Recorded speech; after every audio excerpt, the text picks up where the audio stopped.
Bonjour, nous sommes dimanche et je voudrais avoir juste une petite minute de causerie avec vous. Une minute de causerie républicaine pour échanger sur notre pays. Comme vous savez,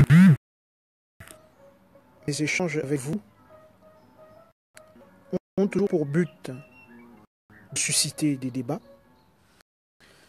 de faire naître en nous une certaine prise de conscience. Je voudrais profiter de cet entretien que j'ai avec vous pour présenter mes condoléances au professeur Gervais Mbarga, qui a perdu sa sœur aînée alors que lui-même est hors du Cameroun. Ce que je voudrais avoir avec vous aujourd'hui comme échange porte essentiellement sur notre capacité à nous mobiliser. Je regardais un pays comme le Gabon qui a moins de 3 millions d'habitants et où les populations sont capables de se mobiliser pour un meeting politique. On retrouve 10 000 personnes, 5 000 personnes. Un pays comme la Côte d'Ivoire qui a 23 millions d'habitants et où pour un meeting ou même pour une simple manifestation, on a des milliers de personnes qui sont dans la rue. Alors qu'au Cameroun, avec nos 25 millions d'habitants, nous ne sommes même pas capables de mobiliser seulement 200 personnes pour une rencontre, quelle qu'elle soit. En dehors du football, bien évidemment, en dehors du sport, quand les populations n'ont pas d'eau, on n'est pas capable de mobiliser des populations camerounaises pour demander à avoir de l'eau. Quand des enfants sont violés au Cameroun, nous ne sommes même pas capables de mobiliser 1000 personnes pour manifester. À quoi cela est dû? En premier, je voudrais dire que c'est dû à l'histoire de notre pays. Le Cameroun est un pays qui a longtemps été martyrisé. C'est-à-dire que la décolonisation au Cameroun a été extrêmement violente.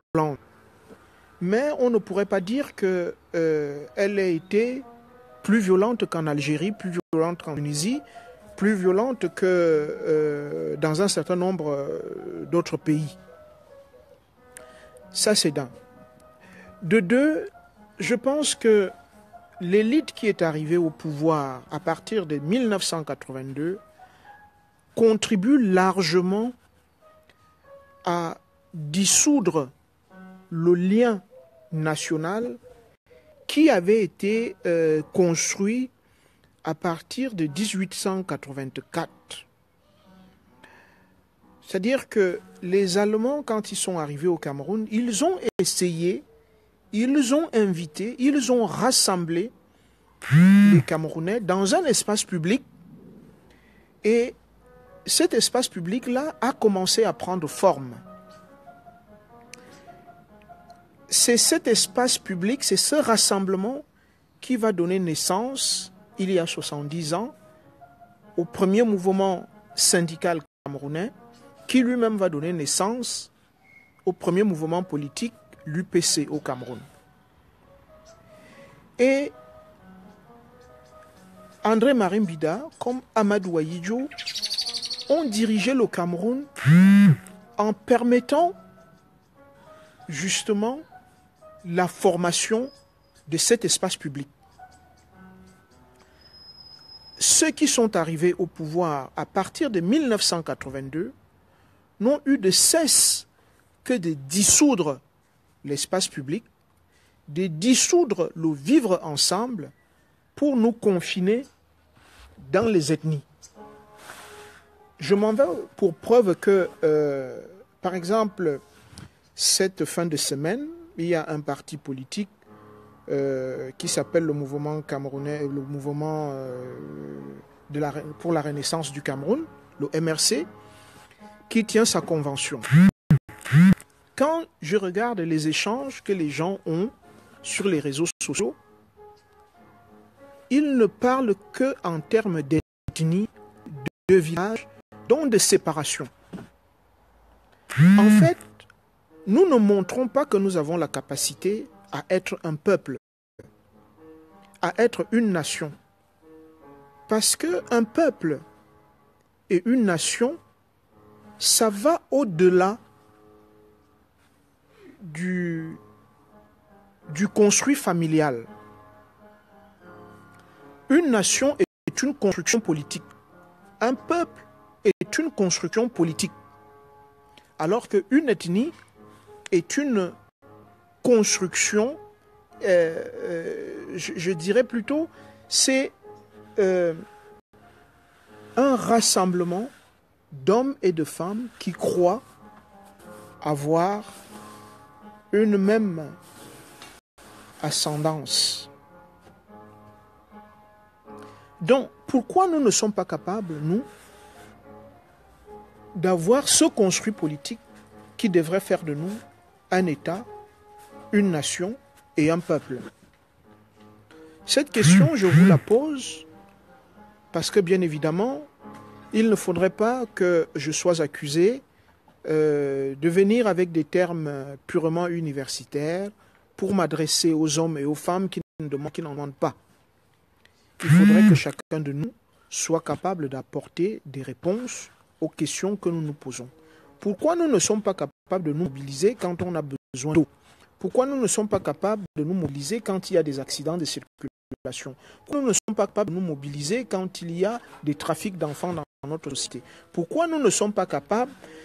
Je regarde, parce que là, je viens de voir, je vois un certain nombre de journalistes qui se connectent, Mireille Bissek, Romaric Tenga, Rodrigue Sofo. À vous, je pose particulièrement la question parce que vous êtes des animateurs de cet espace public. Et on dit que le journalisme est le quatrième pouvoir. Quel est véritablement votre apport dans la construction de notre espace public? Est-ce que vous ne vous exprimez que pour un repli identitaire qui est mortel? Parce que si vous parliez uniquement à renforcer d'une manière ou d'une autre l'ethnie, alors vous contribuez véritablement à tuer le nous commun, à tuer la nation dont a empoisonné la République. Il y a un débat qui a cours en ce moment dans notre espace public et qui s'interroge sur la place et l'apport des universitaires dans le développement de notre pays. En premier, je voudrais dire que qu'est-ce qu'on attend des universitaires dans notre pays? On attend quoi d'eux? On attend d'eux qu'ils soient des producteurs de savoir. On attend d'eux qu'ils dispensent un savoir qui a été acquis. Mais un pays ne se développe pas seulement avec des universitaires, un pays se développe avec tout le monde, avec les ouvriers. On a besoin d'ouvriers dans notre pays pour construire les routes, pour construire des maisons. Regardez ce qui se passe dans notre pays. Depuis quasiment notre rencontre avec l'Occident, l'habitat n'a pas évolué dans notre pays. Les maisons dans lesquelles nous vivons, c'est-à-dire regardez l'architecture de construction dans notre pays. Cette architecture ne correspond à rien. Les maisons n'ont pas d'histoire. Les maisons n'ont pas un passé. Les maisons ne vivent pas. Les gens construisent des châteaux, d'autres construisent des taudis, et personne n'est capable d'expliquer à quoi correspond l'architecture dans notre pays. Il en est de même de la construction des routes. Nous avons des écoles, de travaux publics, nous avons une école polytechnique, mais quel est l'apport de ces écoles-là, des diplômés de ces écoles, dans la construction de notre pays? Il en est de même pour l'agriculture. Le Cameroun est le grenier de l'Afrique centrale. On cultive au Cameroun pour nourrir le Gabon, pour nourrir la République centrafricaine, pour nourrir le Congo, pour nourrir le Tchad. Mais quel type d'agriculture pratiquons-nous pour nourrir ces pays qui sont autour de nous? C'est une agriculture rudimentaire. Exactement la même que faisait il y a 3-4 générations nos aïeux. Pourquoi? Parce que nos ingénieurs en agriculture n'ont pas été capables d'innovation. Parce que nos agronomes n'ont pas proposé autre chose aux populations. Pourquoi? Personnellement, comme une universitaire, comme enseignant, j'essaie au quotidien, non pas de faire ma part, mais de faire plus que ma part. Chacun est invité à faire un peu plus que sa part. Mes chers amis, si nous ne nous prenons pas en main, les conséquences, nous les voyons déjà.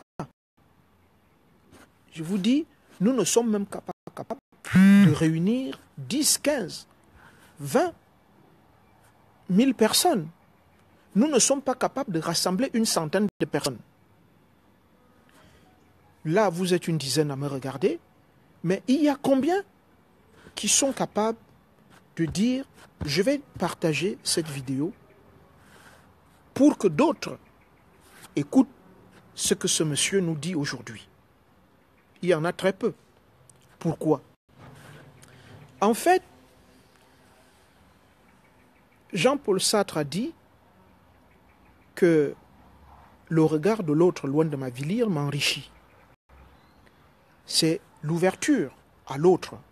Aller à la rencontre de l'autre devrait nous enrichir. Mais nous, au Cameroun, nous pensons que c'est en nous repliant sur notre nous-mêmes que nous nous développons. Ce n'est pas vrai. Ce n'est pas vrai du tout. C'est en s'ouvrant aux autres, en partageant son savoir avec les autres, que nous nous développons. Malheureusement, nous vivons dans une société avec une politique purement égoïste qui a essayé, parce que le régime de 1982, c'est un régime qui ressemble étrangement à Gestapo, qui a mis quasiment derrière chaque Camerounais un mouchard. Un régime qui n'a pas besoin de débat, qui refuse la contradiction, qui refuse l'échange. Et par conséquent, les gens se terrent dans la peur. Et on ne peut pas gouverner un pays, on ne gouverne d'ailleurs pas un peuple quand on n'est plus capable de vous dire ce qui ne va pas. Quand vous n'êtes plus capable d'échanger avec votre peuple, vous ne le gouvernez plus. Quand il faut que tout le monde soit d'accord avec vous, on ne gouverne plus. Quand il faut que tout le monde lève le bras et scande votre nom, vous ne gouvernez plus. Gouverner, ce n'est pas seulement prévoir, ce n'est pas seulement avoir une main ferme, c'est d'abord penser, c'est d'abord stratégie, c'est d'abord échange, ensuite synthèse, ensuite implémentation. Mes chers compatriotes, mes chers amis du dimanche, cet échange que j'ai avec vous, je l'ai parce que je crois profondément en vous. Je crois que vous êtes capables de beaucoup de choses. Je crois qu'ensemble, collectivement, nous sommes capables de beaucoup de choses. Mes amis, ne nous laissons pas abattre. Le régime actuel va... Ce matin, j'ai vu quelqu'un dire, qui se souvient encore au Cameroun d'Aïssim Vodo? Qui se souvient encore au Cameroun de Charles Onanawana? Pourtant, ils furent des ministres très puissants dans la République. Ils ont complètement disparu. Le régime sous lequel nous vivons est appelé aussi à disparaître. Mais il ne va pas disparaître seul. C'est à nous seuls. Bonjour Martial.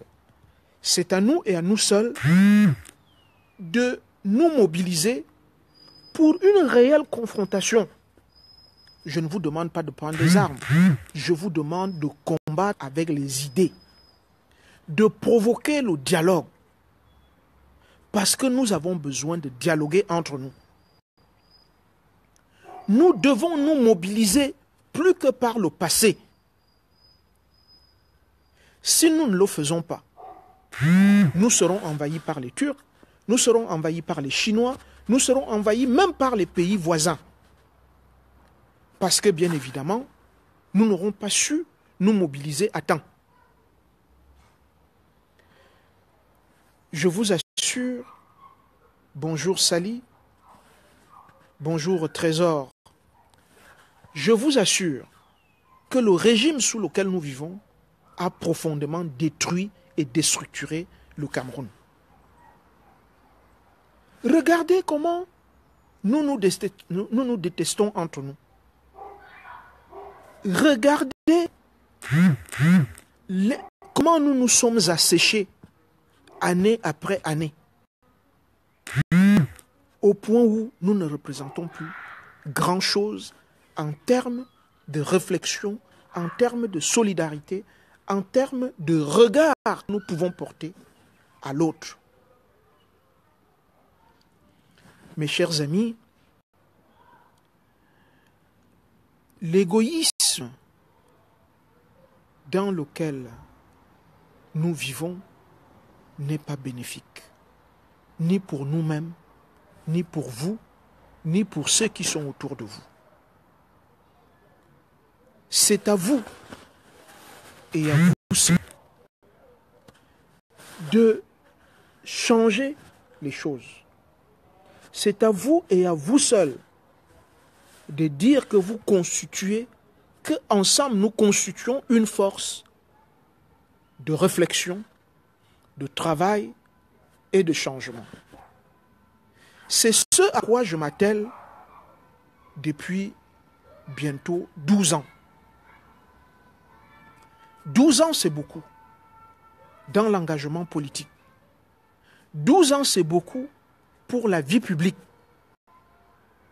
Nous avons besoin de relais.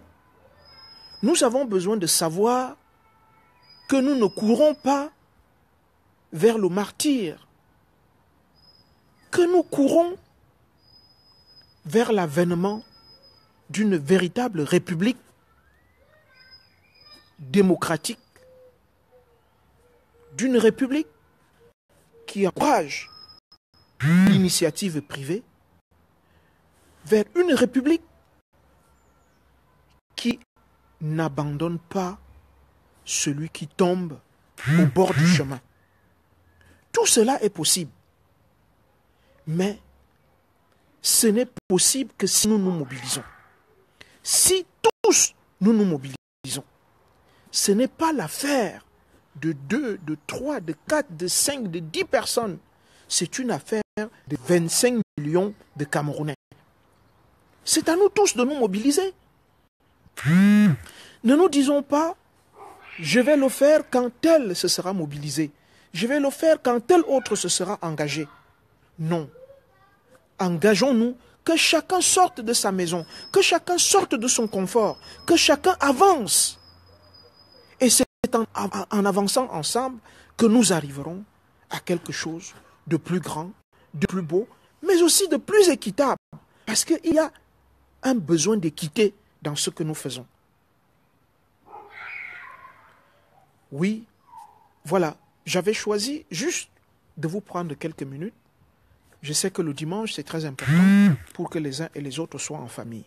Alors, je vous souhaite un bon après-midi et j'espère que ce que je vous ai dit aujourd'hui, vous allez le mouliner, ça va travailler et puis nous allons nous mettre véritablement en mouvement.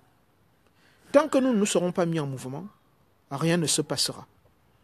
Alors, on aura toujours les mêmes demandes. Par jour, moi je reçois des centaines de demandes. J'ai besoin d'un emploi, j'ai besoin d'un peu d'argent, j'ai besoin. Mais en fait, ce n'est pas ça la vie. Ce n'est pas ça la vie. La vie, ce n'est pas l'assistanat permanent. La vie, c'est comme une course de relais. Je fais les 100 mètres, je vous donne le témoin, et vous courez, et ainsi de suite. Chacun doit faire quelque chose. Chacun d'entre nous doit accepter de s'engager, doit accepter de travailler véritablement. N'attendez pas que les autres fassent l'histoire pour vous. Ne vous terrez pas dans vos maisons en pensant que d'autres le font pour vous, que d'autres travaillent pour vous. Parce que ceux qui le font, c'est eux qui encouragent l'immobilisme, c'est eux qui encouragent les détournements.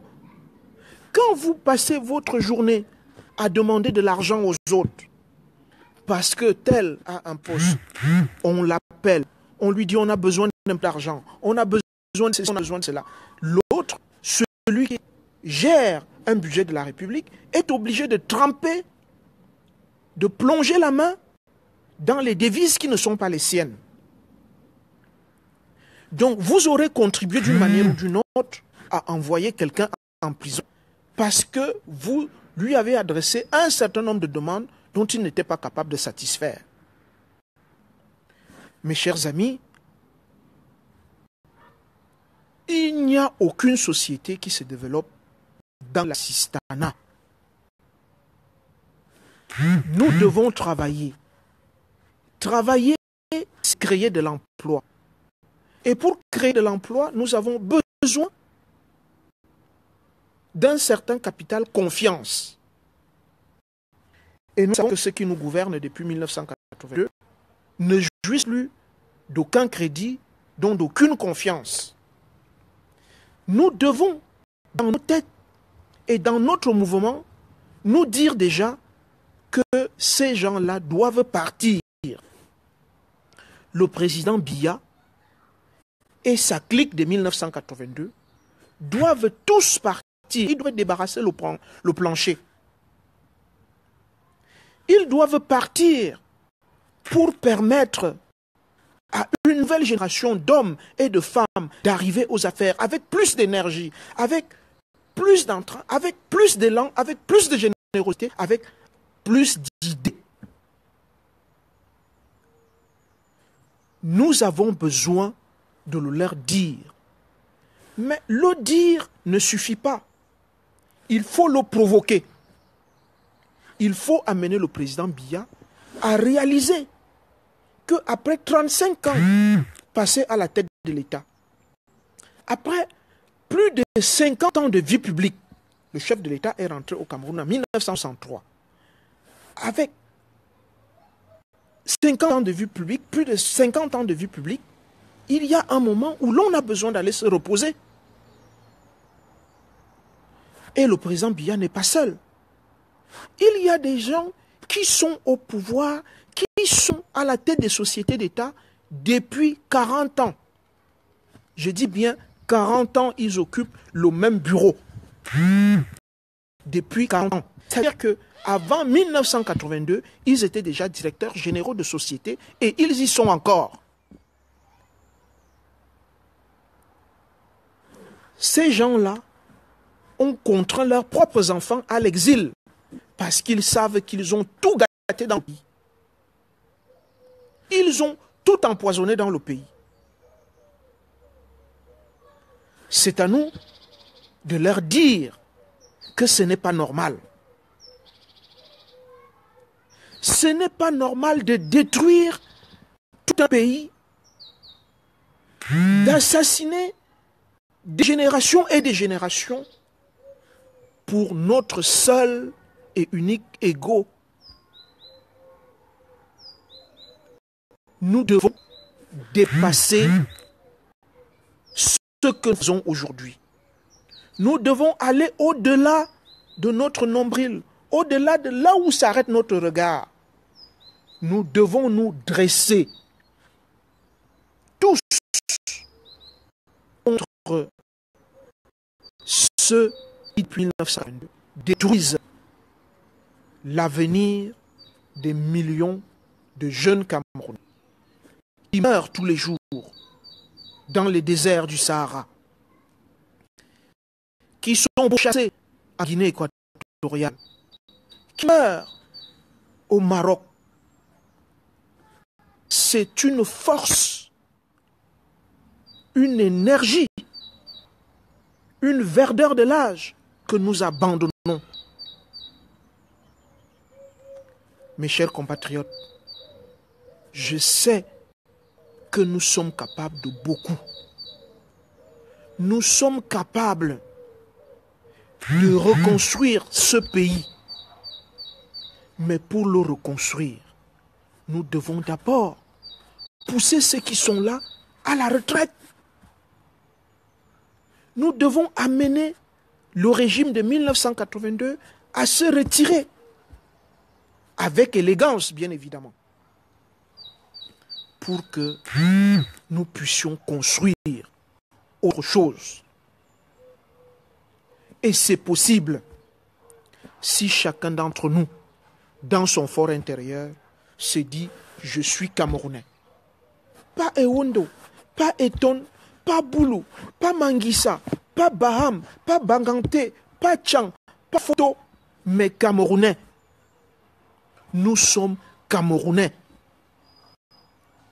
C'est parce que nous sommes Camerounais que nous devons nous engager. C'est parce que nous sommes Camerounais que nous devons dénoncer. C'est parce que nous sommes Camerounais que nous devons refuser d'être des pions que l'on manipule sur un échiquier. Nous devons refuser. Nous devons refuser de servir d'indic en permanence. Nous devons refuser. Nous devons refuser, repousser au plus loin l'instant de la trahison. Notre pays nous appelle. Et nous devons nous lever comme un seul homme pour répondre à cet appel. Voilà, mes chers concitoyens, le message que je voulais partager avec vous. Et je vous charge, chacun, de répandre ce message-là autour de vous, dans votre maisonnée, chez vos amis. Transmettez ce message. Le Cameroun a besoin de votre énergie, de toute notre énergie, de notre engagement pour se remettre debout. À toutes et à tous, je vous fais le même signe. Je vous aime très fort et je vous souhaite un bon dimanche.